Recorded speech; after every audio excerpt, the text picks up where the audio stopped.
The Adventure of the Beryl Coronet by Sir Arthur Conan Doyle, narrated by Carol Phillips. "Holmes," said I, as I stood one morning in our bow window looking down the street, "here is a madman coming along. It seems rather sad that his relatives should allow him to come out alone." My friend rose lazily from his armchair and stood with his hands in the pockets of his dressing gown, looking over my shoulder. It was a bright, crisp February morning, and the snow of the day before lay still deep upon the ground, shimmering brightly in the wintry sun.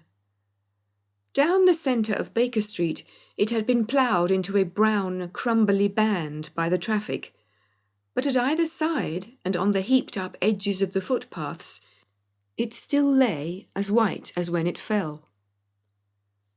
The grey pavement had been cleaned and scraped, but was still dangerously slippery, so that there were fewer passengers than usual. Indeed, from the direction of the Metropolitan Station, no one was coming save the single gentleman whose eccentric conduct had drawn my attention. He was a man of about 50, tall, portly and imposing, with a massive, strongly marked face and a commanding figure. He was dressed in a sombre yet rich style, in black frock coat, shining hat, neat brown gaiters, and well-cut pearl-grey trousers.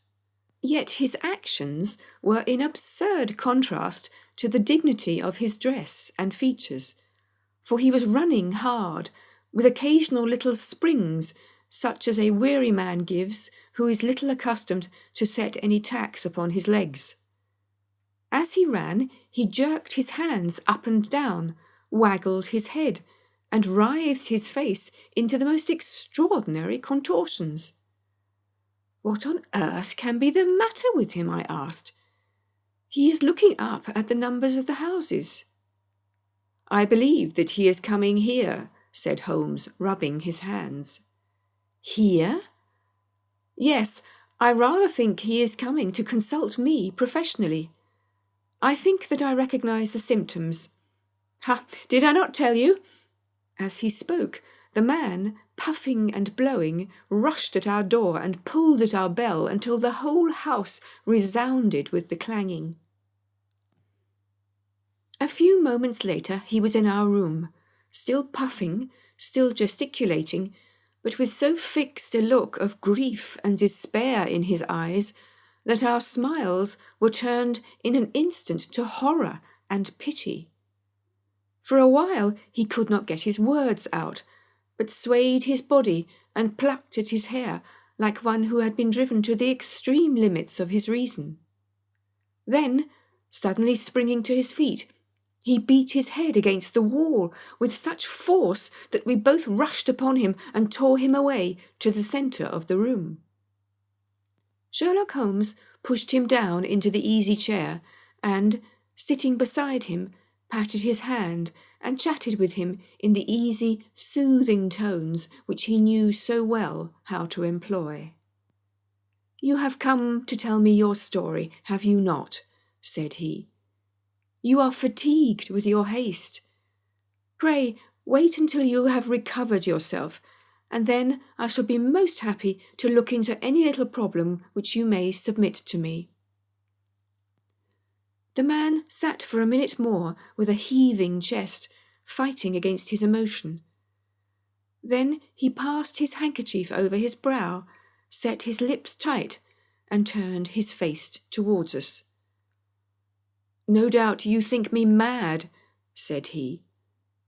"I see that you have had some great trouble," responded Holmes. "God knows I have. A trouble which is enough to unseat my reason, so sudden and so terrible it is. Public disgrace I might have faced, although I am a man whose character has never yet borne a stain. Private affliction also is the lot of every man. But the two coming together, and in so frightful a form, have been enough to shake my very soul. Besides, It is not I alone. The very noblest in the land may suffer unless some way be found out of this horrible affair." "Pray compose yourself, sir," said Holmes, "and let me have a clear account of who you are and what it is that has befallen you." "My name," answered our visitor, "is probably familiar to your ears. I am Alexander Holder, of the banking firm of Holder and Stevenson, of Threadneedle Street." The name was indeed well known to us as belonging to the senior partner in the second largest private banking concern in the City of London. What could have happened, then, to bring one of the foremost citizens of London to this most pitiable pass? We waited, all curiosity, until, with another effort, he braced himself to tell his story. "I feel that time is of value," said he. "That is why I hastened here when the police inspector suggested that I should secure your cooperation. I came to Baker Street by the Underground and hurried from there on foot, for the cabs go slowly through this snow. That is why I was so out of breath, for I am a man who takes very little exercise. I feel better now, and I will put the facts before you as shortly and yet as clearly as I can. It is, of course, well known to you that in a successful banking business, as much depends upon our being able to find remunerative investments for our funds as upon our increasing our connection and the number of our depositors. One of our most lucrative means of laying out money is in the shape of loans, where the security is unimpeachable. We have done a good deal in this direction during the last few years, and there are many noble families to whom we have advanced large sums upon the security of their pictures, libraries, or plate. Yesterday morning I was seated in my office at the bank when a card was brought in to me by one of the clerks. I started when I saw the name, for it was that of none other than— well, perhaps even to you I had better say no more than that it was a name which is a household word all over the earth, one of the highest, noblest, most exalted names in England. I was overwhelmed by the honour, and attempted, when he entered, to say so, but he plunged at once into business with the air of a man who wishes to hurry quickly through a disagreeable task. "Mr. Holder," said he, "I have been informed that you are in the habit of advancing money." "The firm does so when the security is good," I answered. "It is absolutely essential to me," said he, "that I should have £50,000 at once. I could, of course, borrow so trifling a sum 10 times over from my friends, but I much prefer to make it a matter of business, and to carry out that business myself. In my position, you can readily understand that it is unwise to place oneself under obligations."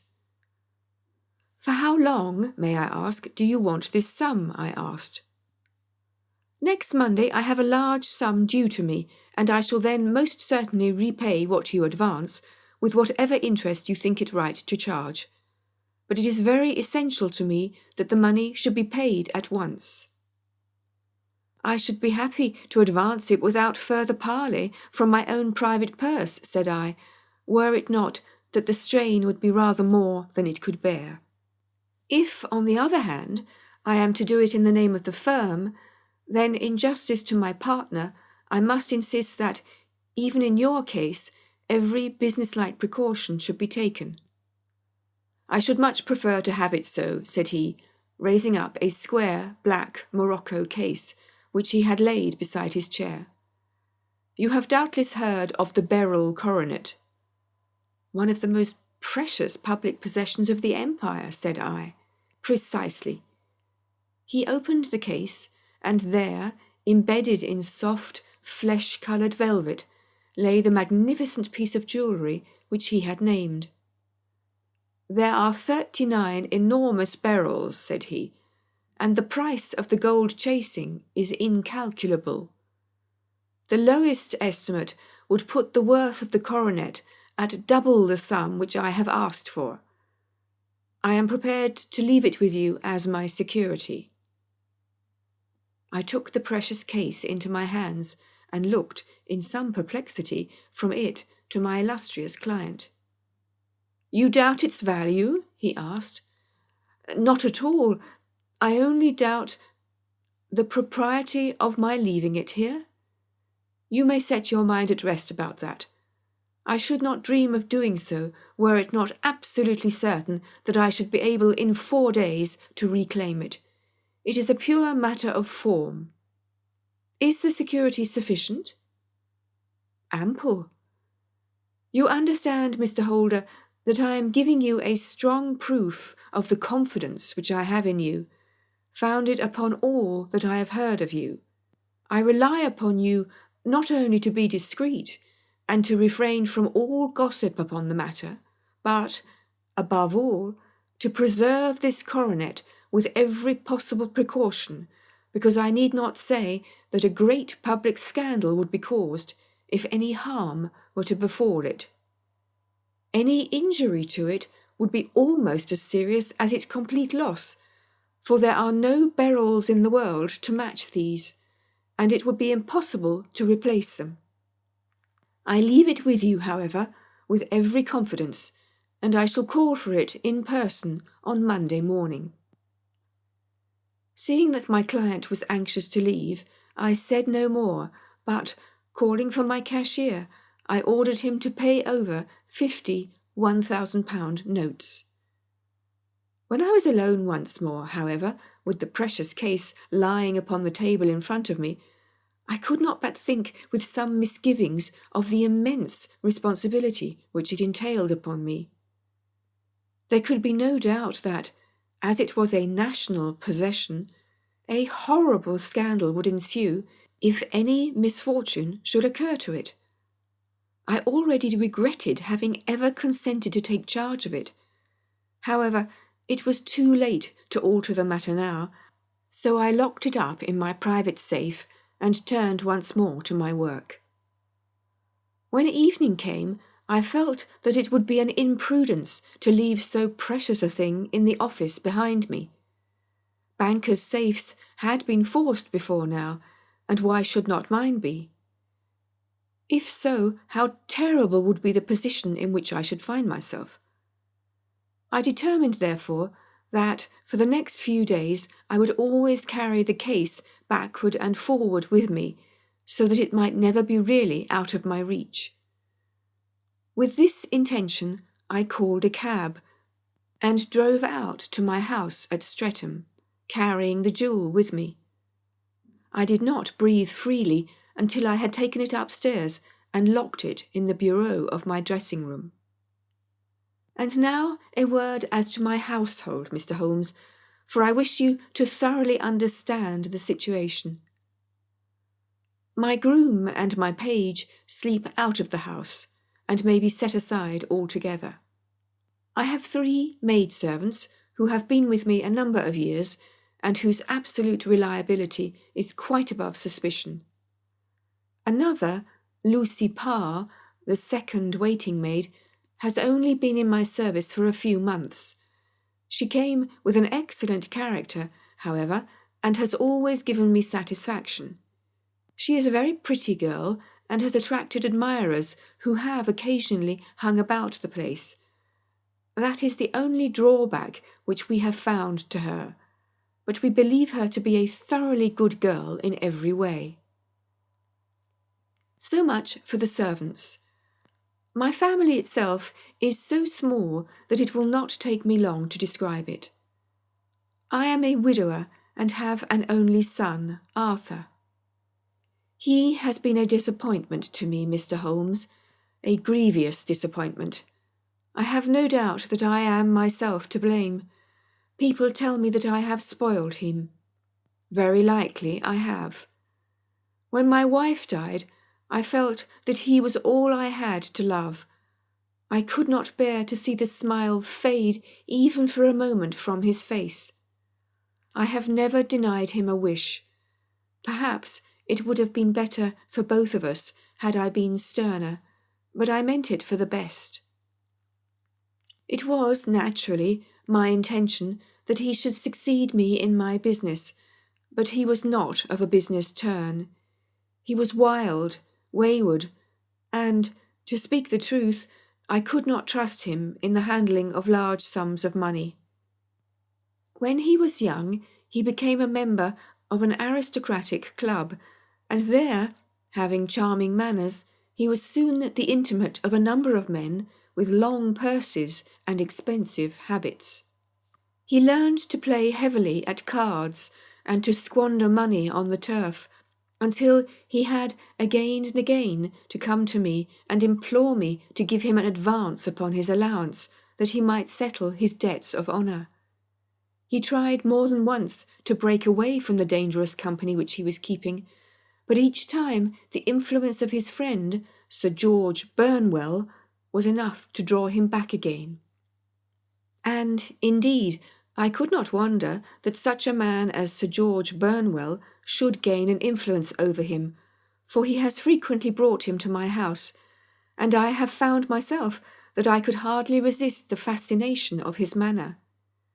He is older than Arthur, a man of the world to his fingertips, one who had been everywhere, seen everything, a brilliant talker, and a man of great personal beauty. Yet when I think of him in cold blood, far away from the glamour of his presence, I am convinced from his cynical speech and the look which I have caught in his eyes that he is one who should be deeply distrusted. So I think, and so too thinks my little Mary, who has a woman's quick insight into character. And now there is only she to be described. She is my niece, but when my brother died 5 years ago and left her alone in the world, I adopted her, and have looked upon her ever since as my daughter. She is a sunbeam in my house, sweet, loving, beautiful, a wonderful manager and housekeeper, yet as tender and quiet and gentle as a woman could be. She is my right hand. I do not know what I could do without her. In only one matter has she ever gone against my wishes. Twice my boy has asked her to marry him, for he loves her devotedly, but each time she has refused him. I think that if anyone could have drawn him into the right path, it would have been she, and that his marriage might have changed his whole life. But now, alas, it is too late, forever too late. Now, Mr. Holmes, you know the people who live under my roof, and I shall continue with my miserable story. When we were taking coffee in the drawing-room that night after dinner, I told Arthur and Mary my experience, and of the precious treasure which we had under our roof, suppressing only the name of my client. Lucy Parr, who had brought in the coffee, had, I am sure, left the room, but I cannot swear that the door was closed. Mary and Arthur were much interested and wished to see the famous coronet, but I thought it better not to disturb it. "Where have you put it?" asked Arthur. "In my own bureau." "Well, I hope to goodness the house won't be burgled during the night," said he. "It is locked up," I answered. "Oh, any old key would fit that bureau.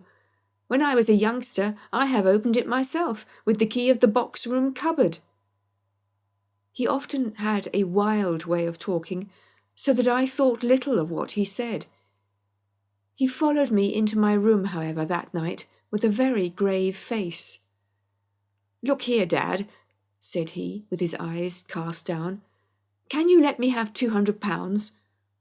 "No, I cannot," I answered sharply.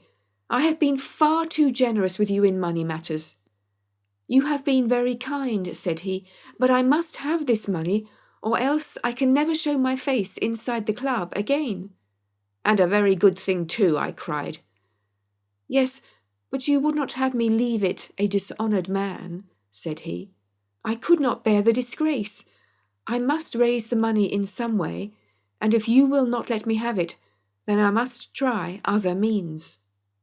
I was very angry, for this was the third demand during the month. "You shall not have a farthing from me," I cried, on which he bowed and left the room without another word. When he was gone, I unlocked my bureau, made sure that my treasure was safe, and locked it again. Then I started to go round the house to see that all was secure, a duty which I usually leave to Mary, but which I thought it well to perform myself that night. As I came down the stairs, I saw Mary herself at the side window of the hall, which she closed and fastened as I approached.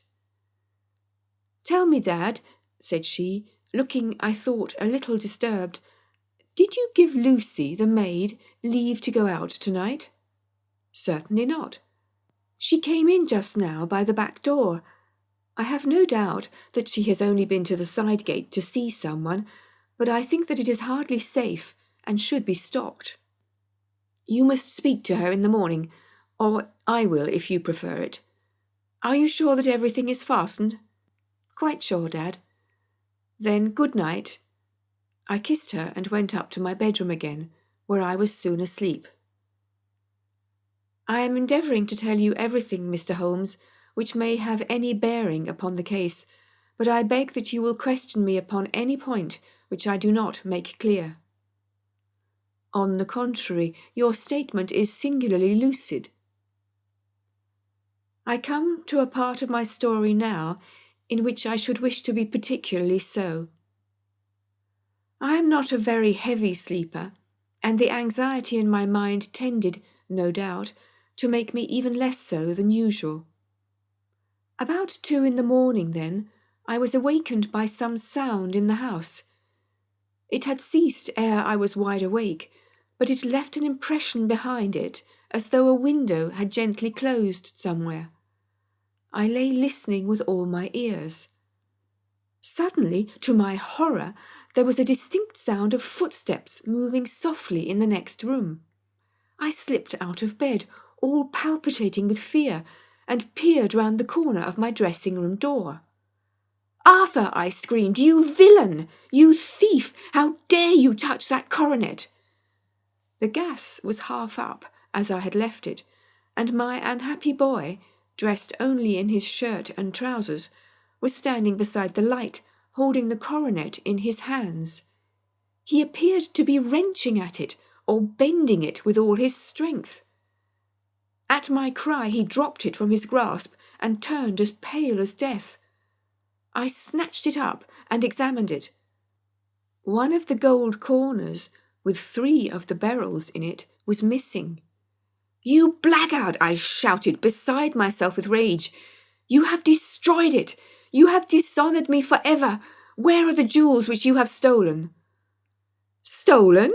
he cried. "Yes, thief!" I roared, shaking him by the shoulder. "There are none missing. There cannot be any missing," said he.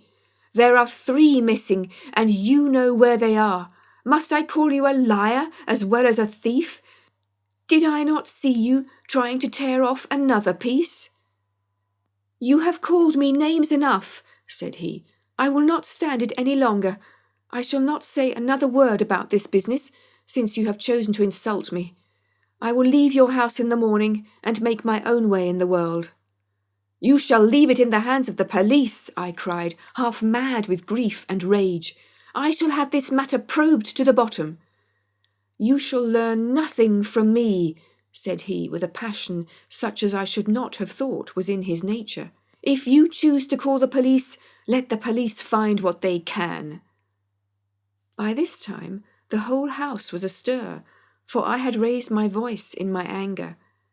Mary was the first to rush into my room, and, at the sight of the coronet and of Arthur's face, she read the whole story, and, with a scream, fell down senseless on the ground. I sent the housemaid for the police, and put the investigation into their hands at once.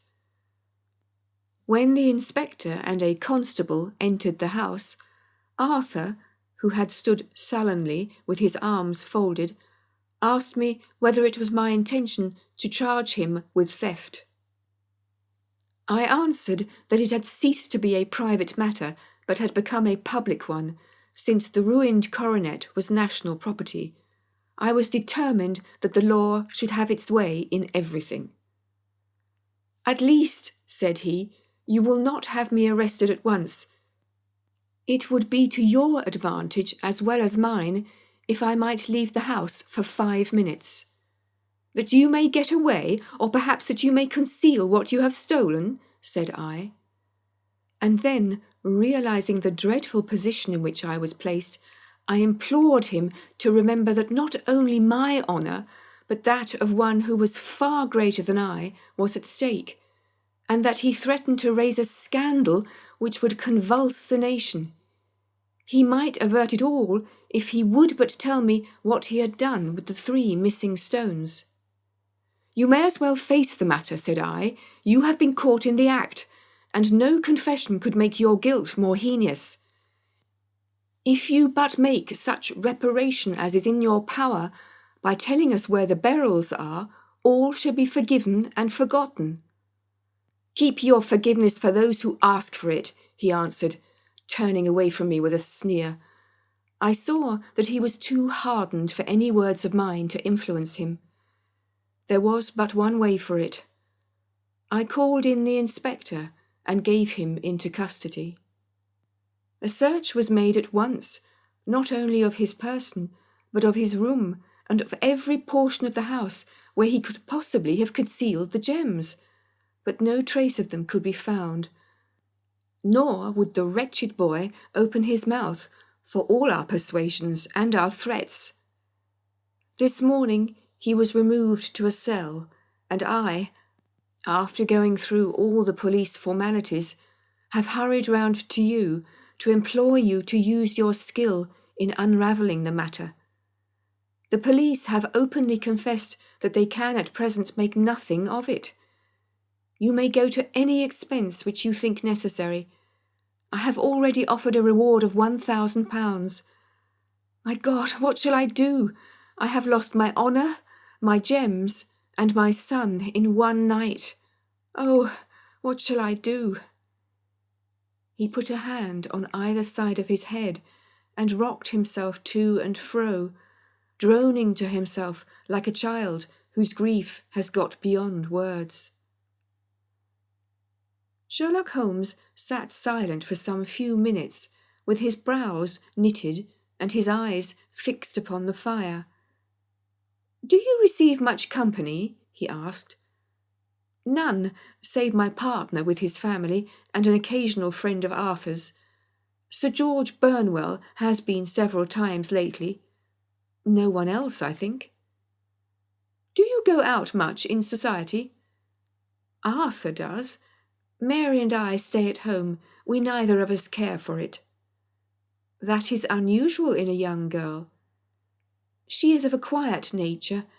Besides, she is not so very young. She is 24. "This matter, from what you say, seems to have been a shock to her also." "Terrible. She is even more affected than I." "You have neither of you any doubt as to your son's guilt?"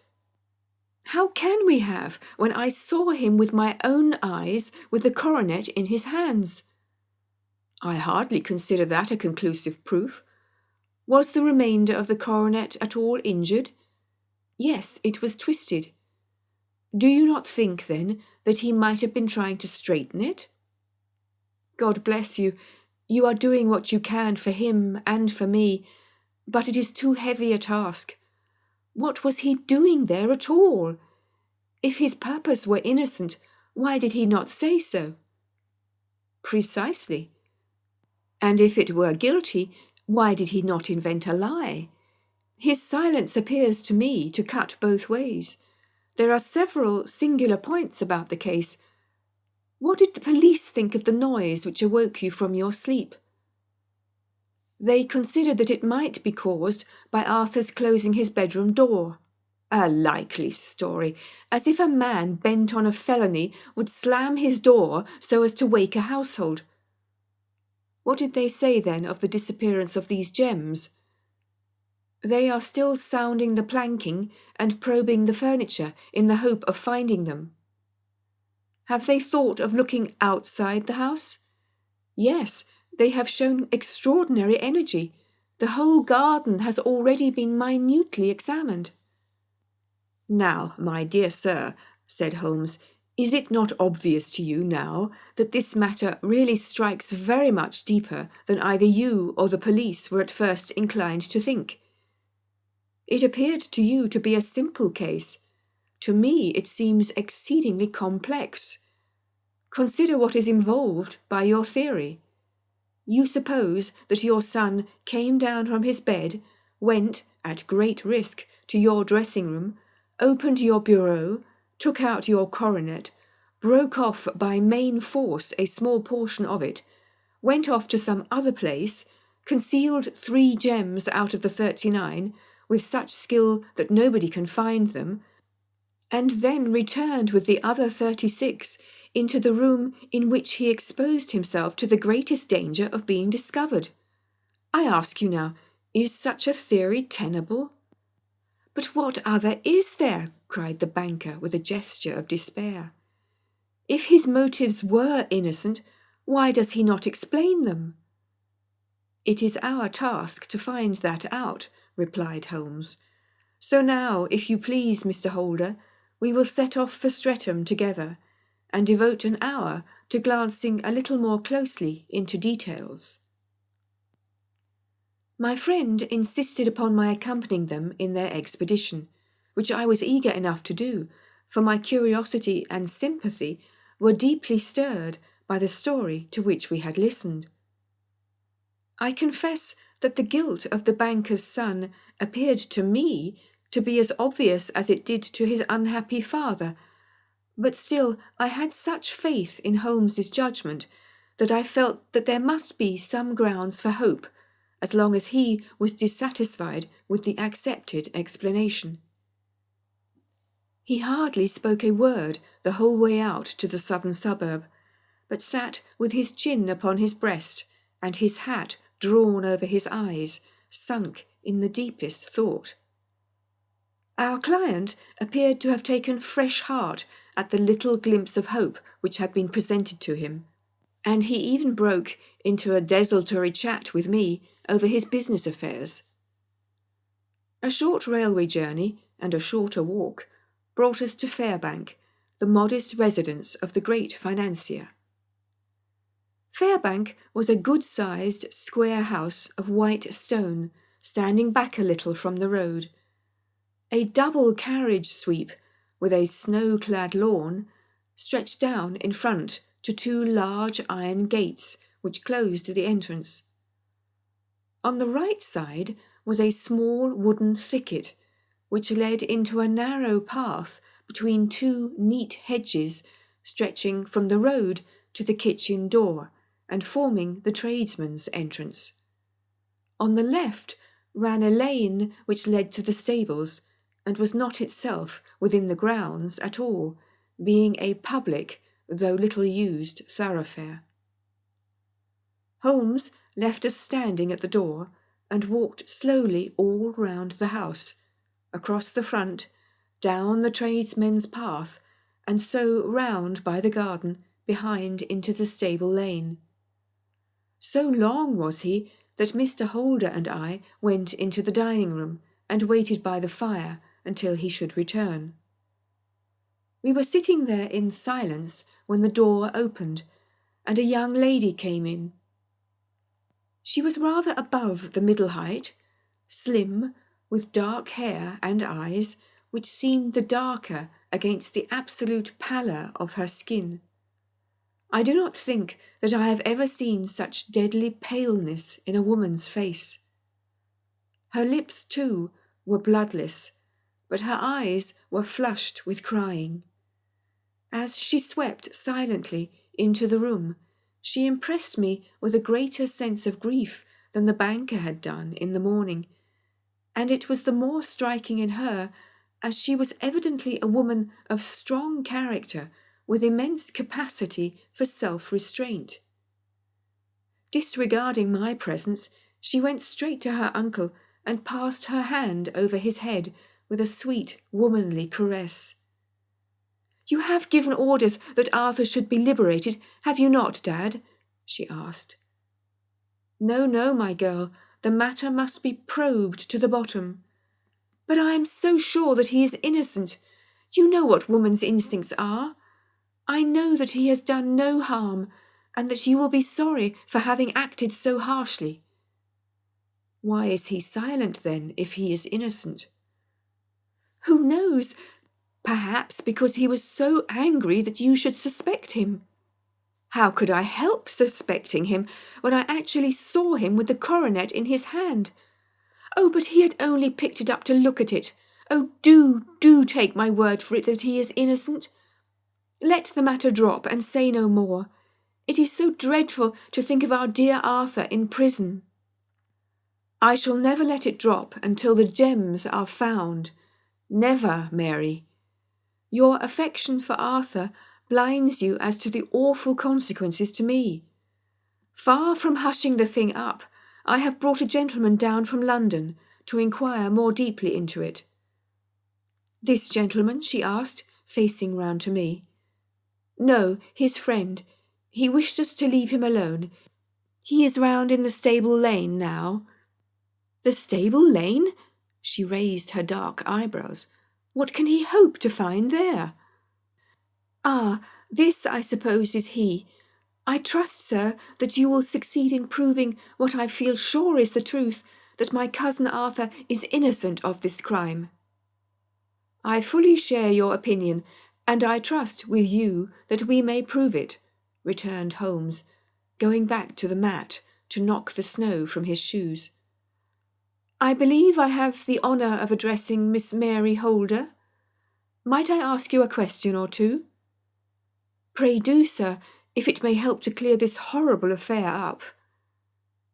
"You heard nothing yourself last night?" "Nothing, until my uncle here began to speak loudly. I heard that, and I came down." "You shut up the windows and doors the night before. Did you fasten all the windows?" "Yes." "Were they all fastened this morning?" "Yes." "You have a maid who has a sweetheart. I think that you remarked to your uncle last night that she had been out to see him." "Yes, and she was the girl who waited in the drawing-room and who may have heard uncle's remarks about the coronet." "I see. You infer that she may have gone out to tell her sweetheart, and that the two may have planned the robbery." "But what is the good of all these vague theories," cried the banker impatiently, "when I have told you that I saw Arthur with the coronet in his hands?" "Wait a little, Mr. Holder. We must come back to that. About this girl, Miss Holder, you saw her return by the kitchen door, I presume?" "Yes. When I went to see if the door was fastened for the night, I met her slipping in. I saw the man, too, in the gloom." "Do you know him?" "Oh, yes. He is the greengrocer who brings our vegetables round. His name is Francis Prosper." "He stood," said Holmes, "to the left of the door, that is to say, farther up the path than is necessary to reach the door?" "Yes, he did." "And he is a man with a wooden leg?" Something like fear sprang up in the young lady's expressive black eyes. "Why, you are like a magician," said she. "How do you know that?" She smiled, but there was no answering smile in Holmes's thin, eager face.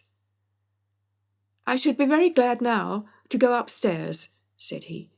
"I shall probably wish to go over the outside of the house again. Perhaps I had better take a look at the lower windows before I go up."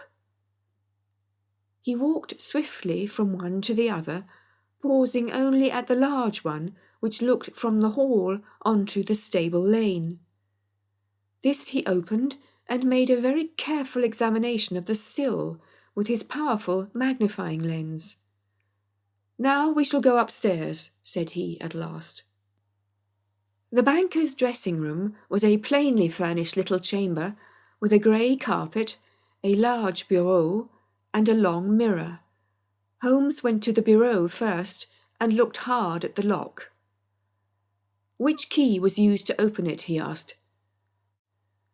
"That which my son himself indicated, that of the cupboard of the lumber room." "Have you it here?" "That is it, on the dressing table."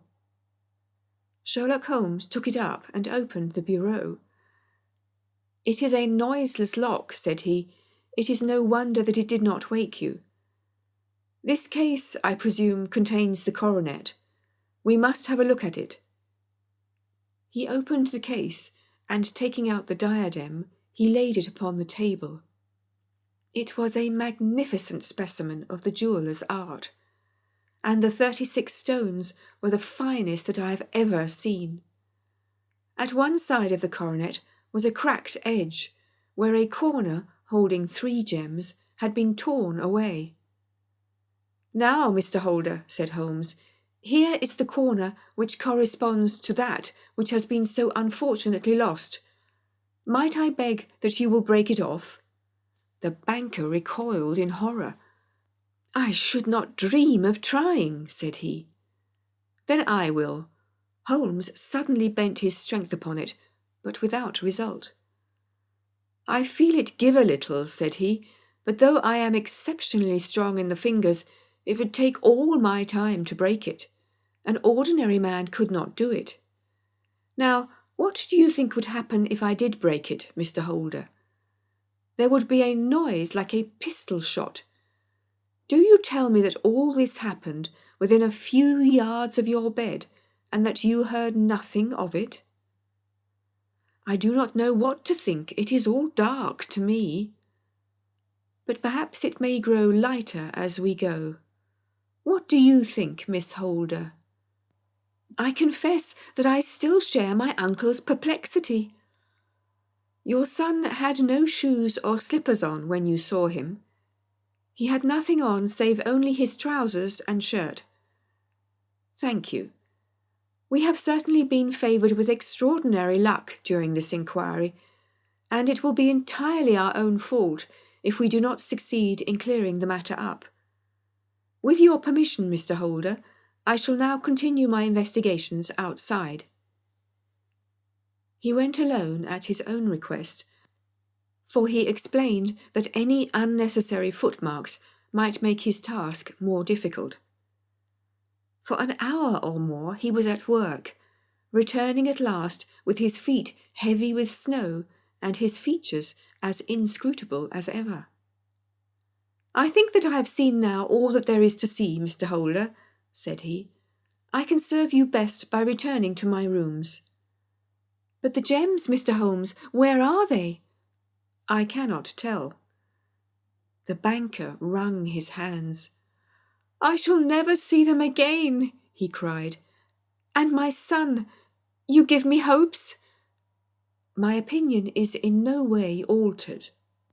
"Then, for God's sake, what was this dark business which was acted in my house last night?"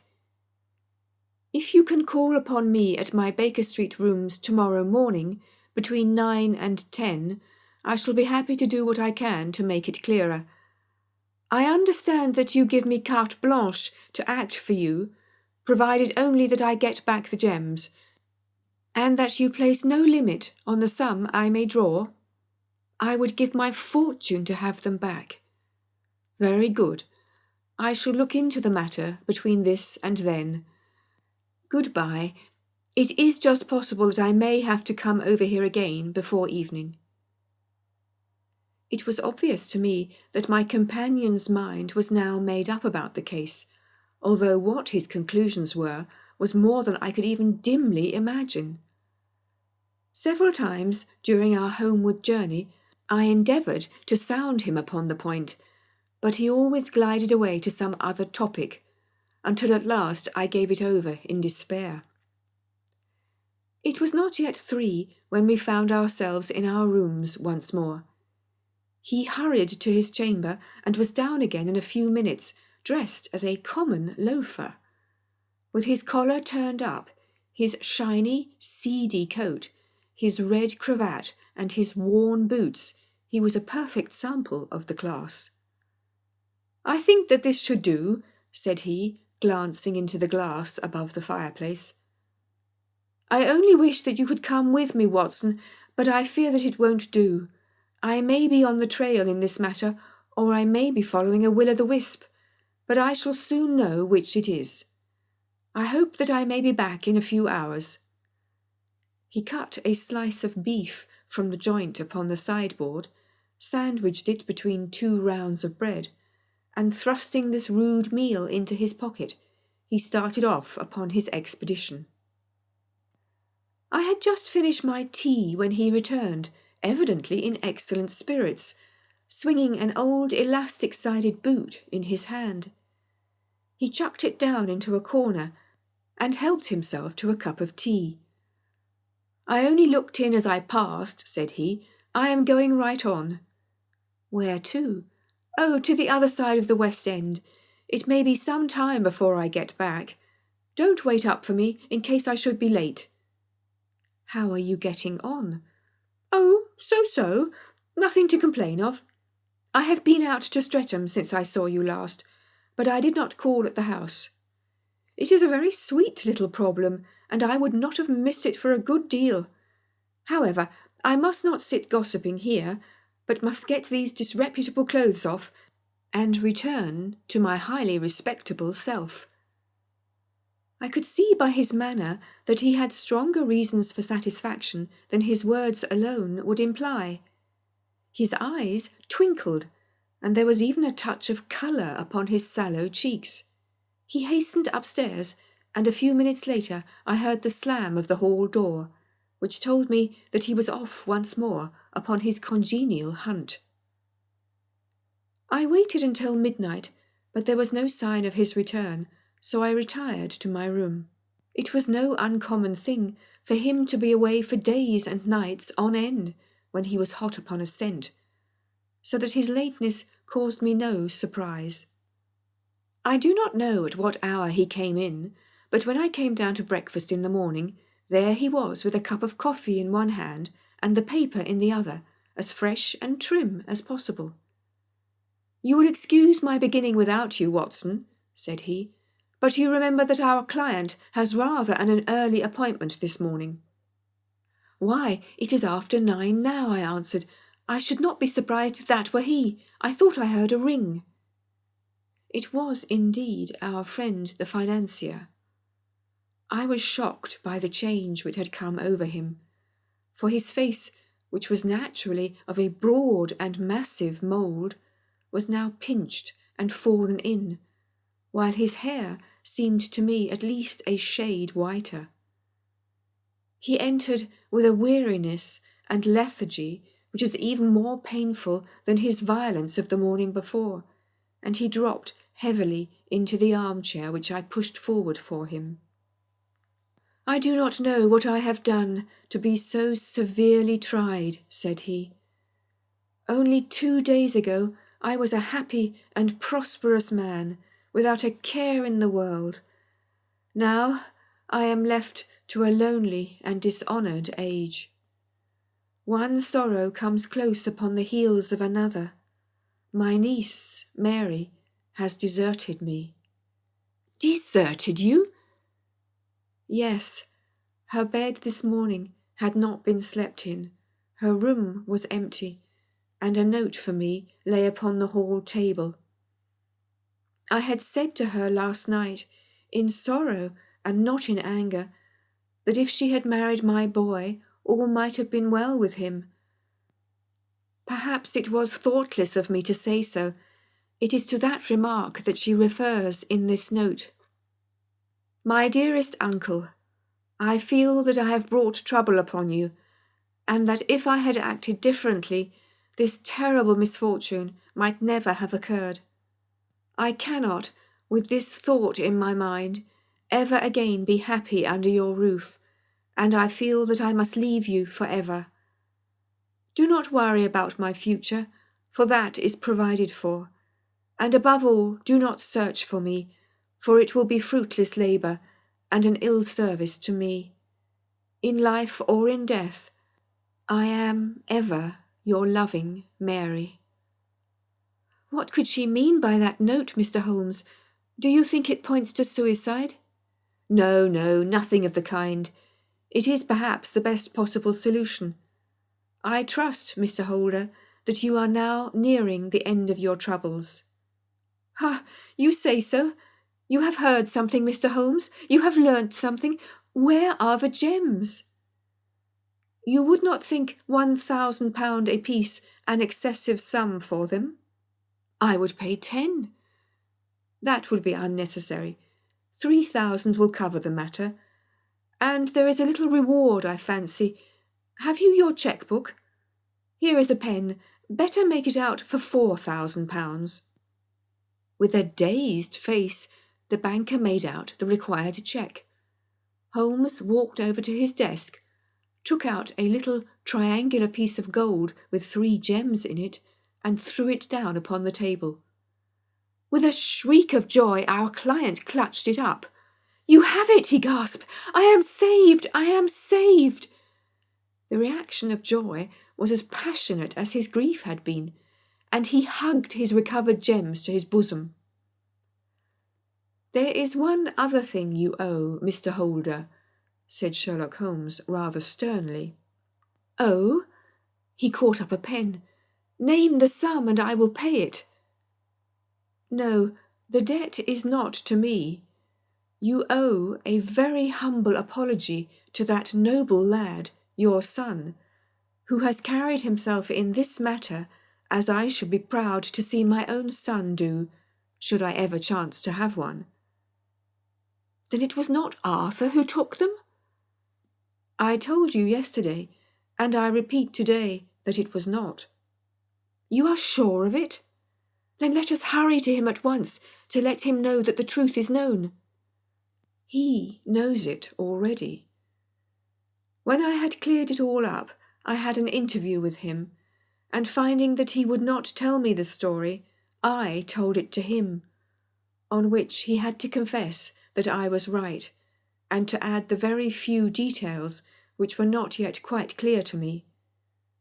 Your news of this morning, however, may open his lips." "For heaven's sake, tell me then, what is this extraordinary mystery?"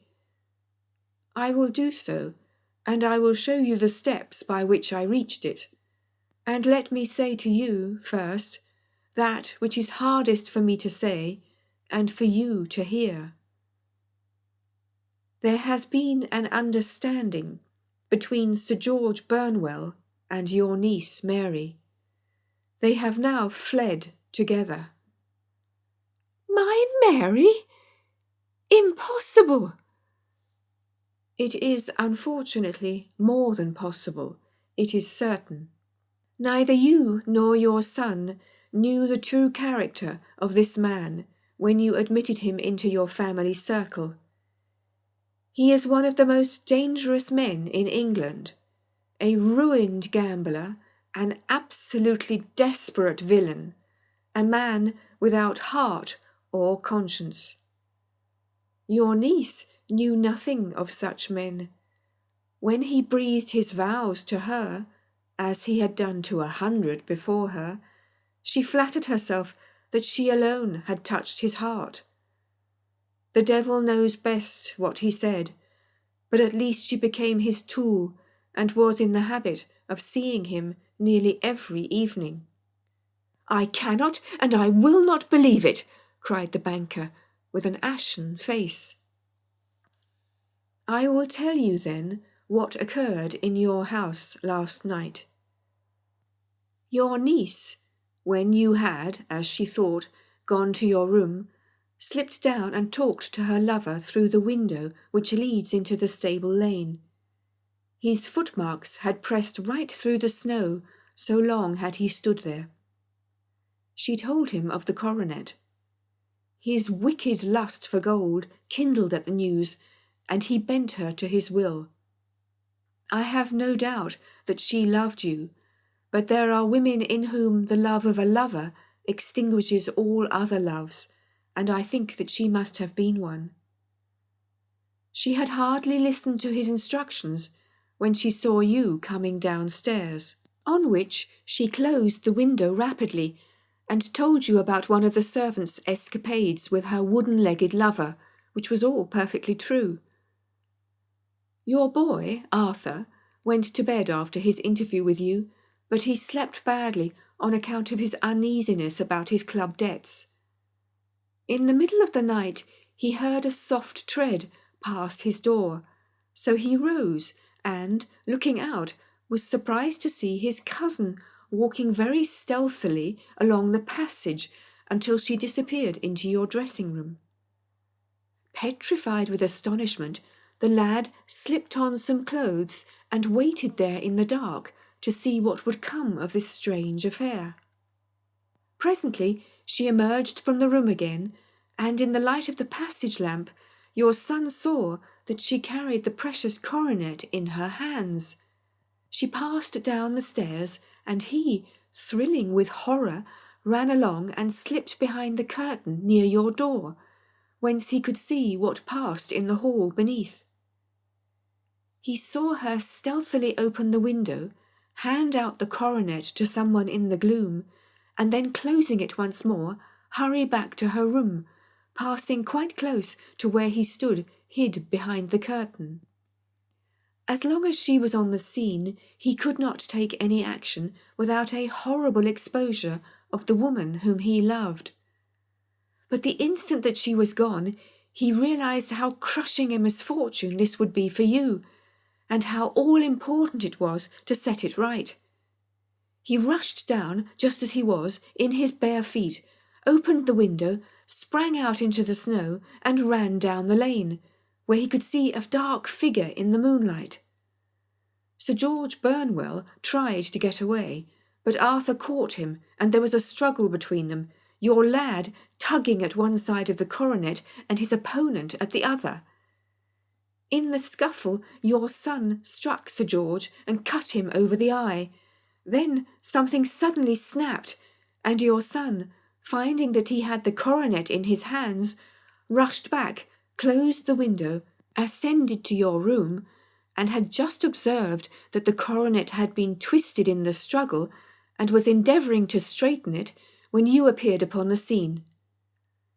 "Is it possible?" gasped the banker.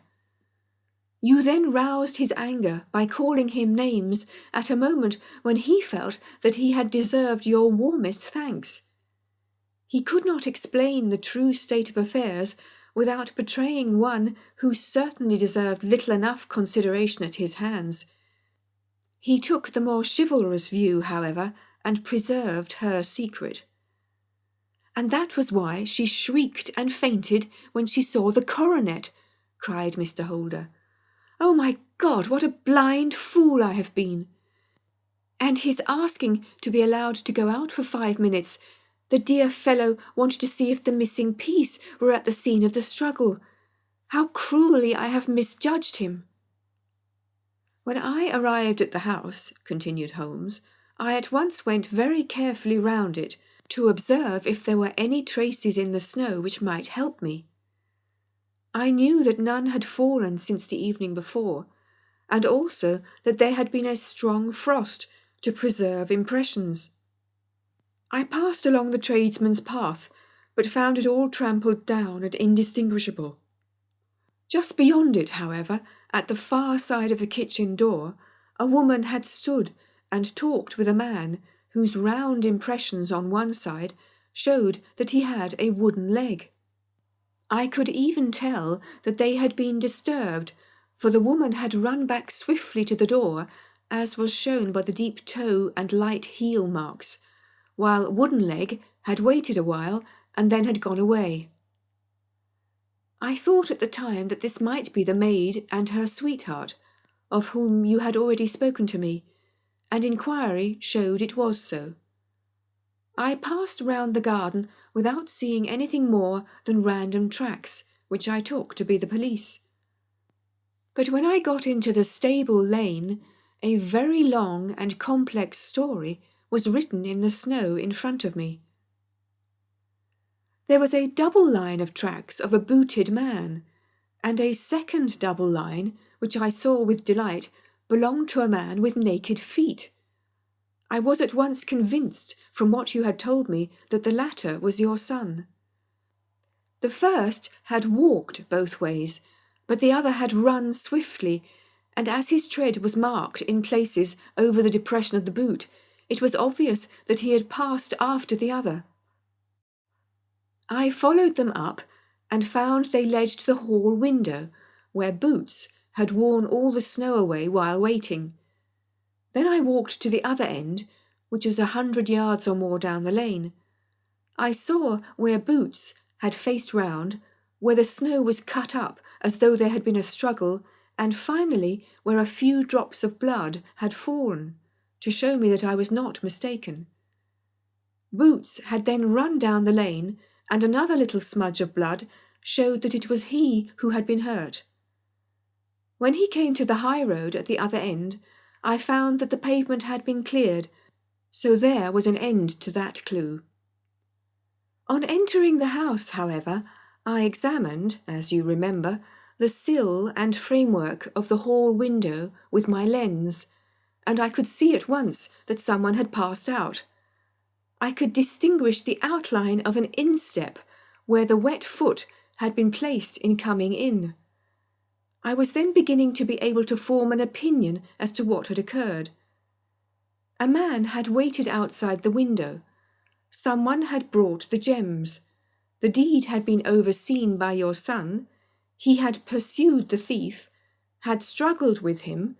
They had each tugged at the coronet, their united strength causing injuries which neither alone could have effected.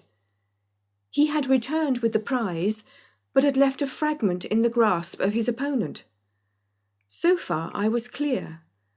The question now was, who was the man, and who was it brought him the coronet? It is an old maxim of mine that when you have excluded the impossible, whatever remains, however improbable, must be the truth. Now, I knew that it was not you who had brought it down, so there only remained your niece and the maids. But if it were the maids, why should your son allow himself to be accused in their place? There could be no possible reason. As he loved his cousin, however, there was an excellent explanation why he should retain her secret, the more so as the secret was a disgraceful one. When I remembered that you had seen her at that window, and how she had fainted on seeing the coronet again, my conjecture became a certainty. And who could it be who was her confederate? A lover, evidently, for who else could outweigh the love and gratitude which she must feel to you?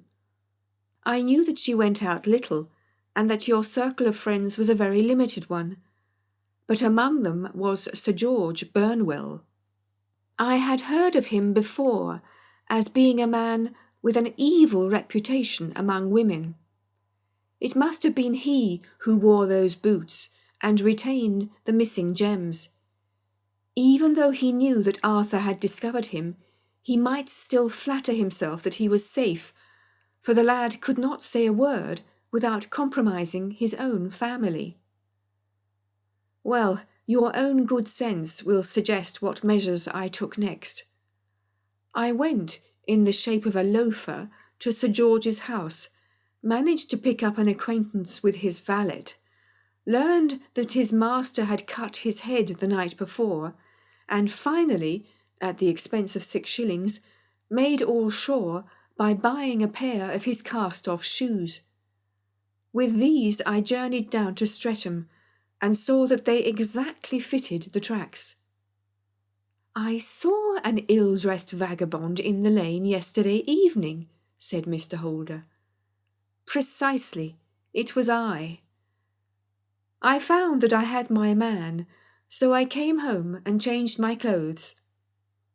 It was a delicate part which I had to play then, for I saw that a prosecution must be avoided to avert scandal, and I knew that so astute a villain would see that our hands were tied in the matter. I went and saw him. At first, of course, he denied everything, but when I gave him every particular that had occurred, He tried to bluster and took down a life-preserver from the wall. I knew my man, however, and I clapped a pistol to his head before he could strike. Then he became a little more reasonable. I told him that we would give him a price for the stones he held, £1,000 apiece. That brought out the first signs of grief that he had shown. "Why, dash it all," said he, "I've let them go at 600 for the 3. I soon managed to get the address of the receiver who had them, on promising him that there would be no prosecution. Off I set to him, and after much chaffering, I got our stones at £1,000 apiece. Then I looked in upon your son, told him that all was right, and eventually got to my bed about 2 o'clock, after what I may call a really hard day's work. A day which has saved England from a great public scandal," said the banker, rising. "Sir, I cannot find words to thank you, but you shall not find me ungrateful for what you have done. Your skill has indeed exceeded all that I have heard of it. And now I must fly to my dear boy to apologize to him for the wrong which I have done him. As to what you tell me of poor Mary, it goes to my very heart. Not even your skill can inform me where she is now." "I think that we may safely say," returned Holmes, "that she is wherever Sir George Burnwell is. It is equally certain, too, that whatever her sins are, they will soon receive a more than sufficient punishment."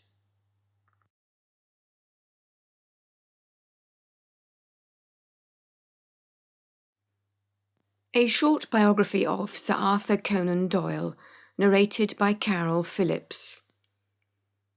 Arthur Ignatius Conan Doyle was born on the 22nd of May, 1859, in Edinburgh, in Scotland.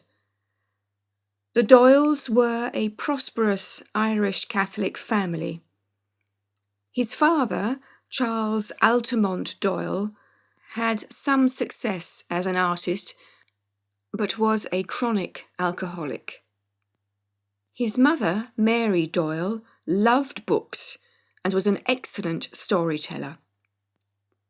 Conan Doyle later stated that the happiest recollections of his childhood were listening to his mother telling him stories. At the age of 9, wealthy members of the Doyle family offered to pay for his studies. Arthur spent 7 years in a Jesuit boarding school in England, which he hated.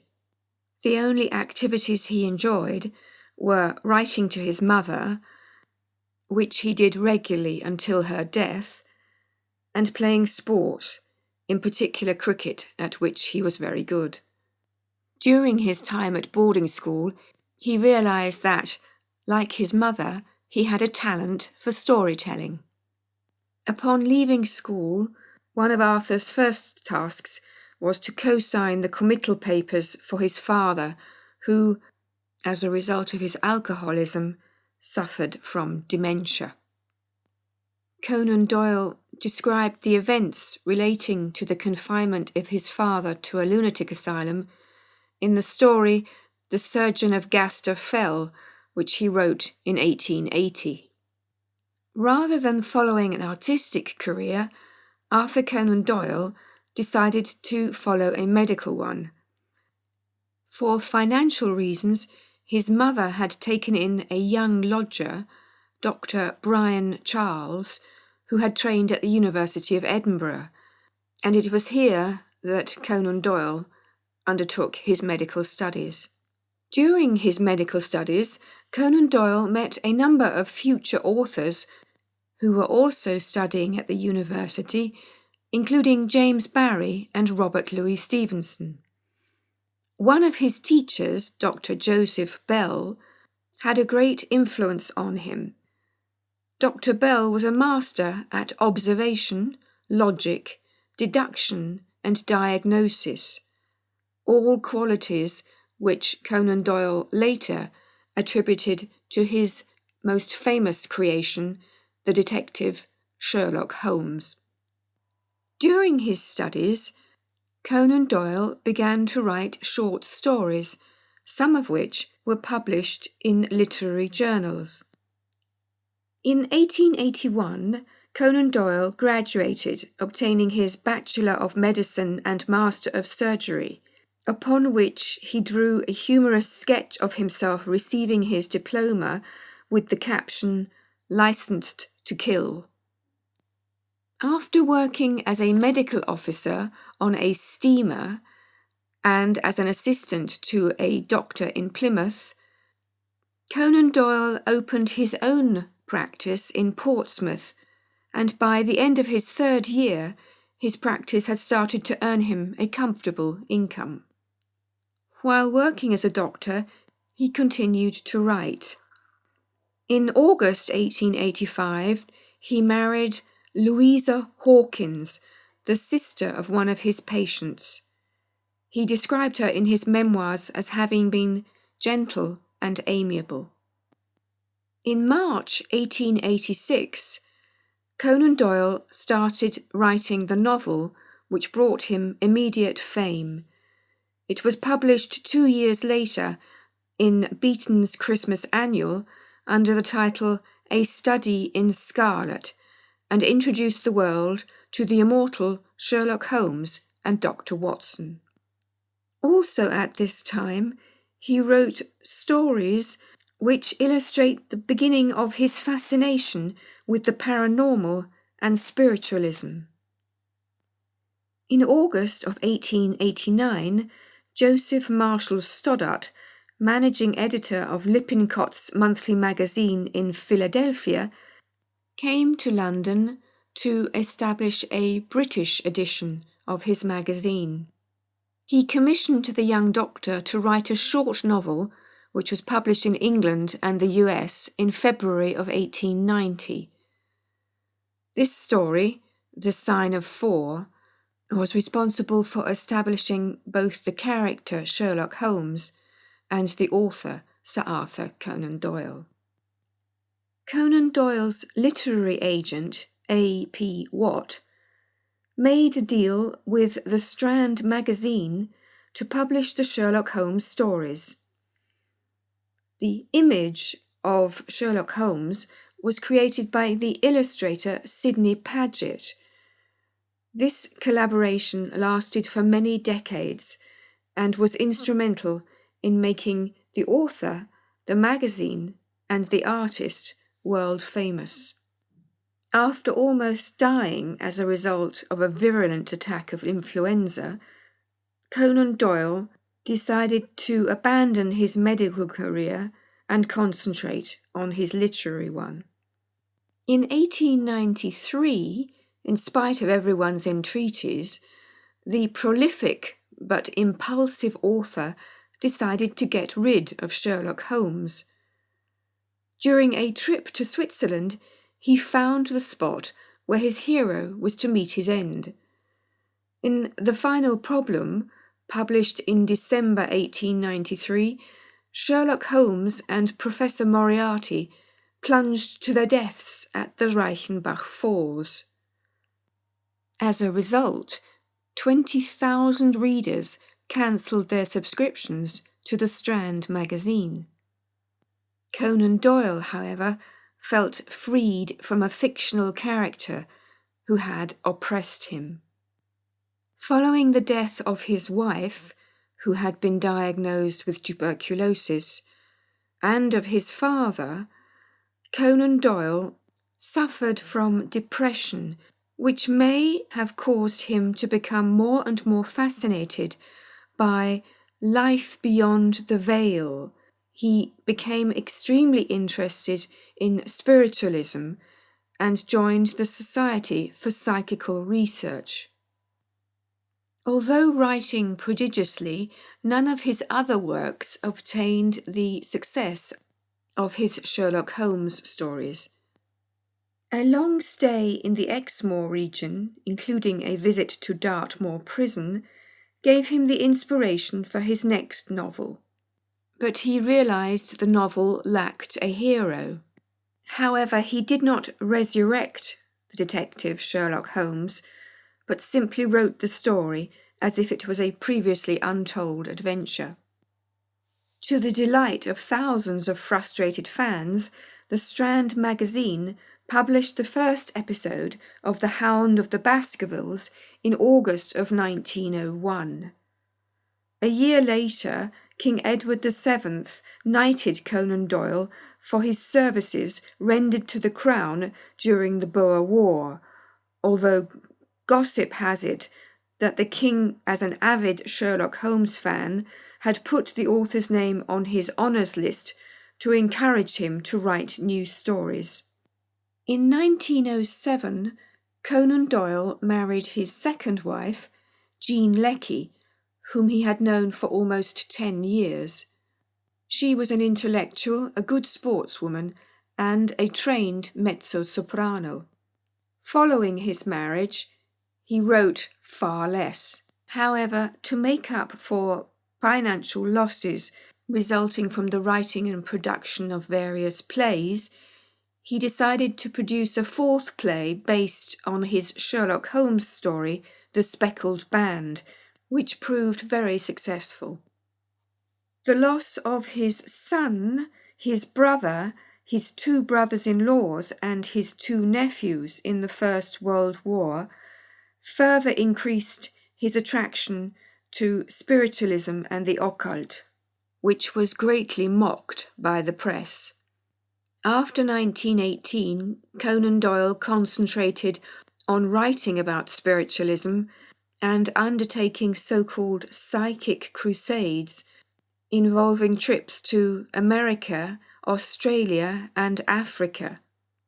In order to recoup the costs incurred by his spiritualist activities, he published in 1928 his last 12 stories about the exploits of his world-famous detective.